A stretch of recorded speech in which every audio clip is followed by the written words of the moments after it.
Teardown. The highly anticipated GMKtec EVO-X1 mini PC, created in collaboration with the winner of the Red Dot Award in Germany, makes its grand debut. Unboxing and disassembly, come and take a look. Inside the box, you'll find the manual, warranty card, vertical stand, HDMI cable, and 120W power adapter. The chassis is crafted from C-frame hardware with CNC sandblasting oxidation. Each unit comes with a vertical stand, creating a unique floating style design. On the front, there is a power button, a 3.5mm headphone jack, a Type-C USB 4.0 port to USB 3.2 ports, and an Oculink port.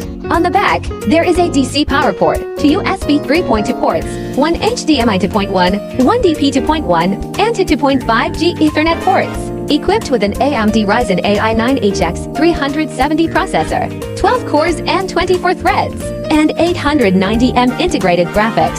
Whether it's for office work, AA gaming, video editing, or photo editing, it can easily handle it all. A small PC, the size of a palm, with such powerful performance. Let's open it up and take a look at the secrets inside. First, remove the rubber bottom, then use the provided screwdriver to unscrew the 4 screws at the bottom. Now you can remove the top cover. The first thing you'll see is a system cooling fan.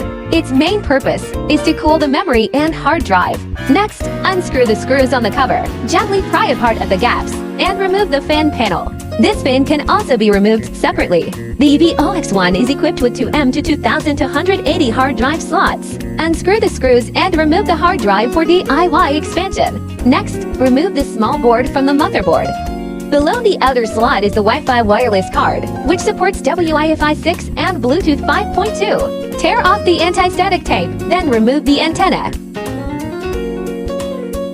Unscrew the screws and take out the network card for replacement. Next, unscrew the hex screws on the side, gently pry the black panel out. And after separating the white and green buttons, press the surface to remove the black panel. Then gently press on the rear interface. To remove the motherboard, you'll see that the back of the motherboard is a UVC heat spreader with a sparse heat dissipation design.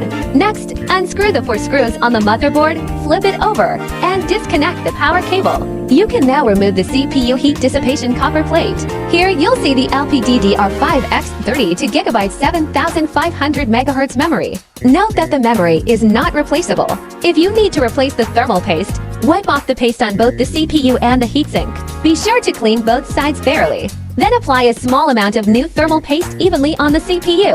Be careful during assembly. When assembling, make sure the CPU heat dissipation system aligns with the 4 holes to prevent the thermal paste from shifting. When reinstalling the motherboard, align the front ports with the holes and gently pry the case out a bit. When installing the Wi-Fi module, pay attention to the markings on top. The black antenna should be on the outer side close to the edge of the chassis, while the gray one should be on the inner side. These are some key points to note during the assembly process. If you have any questions, feel free to leave a comment below.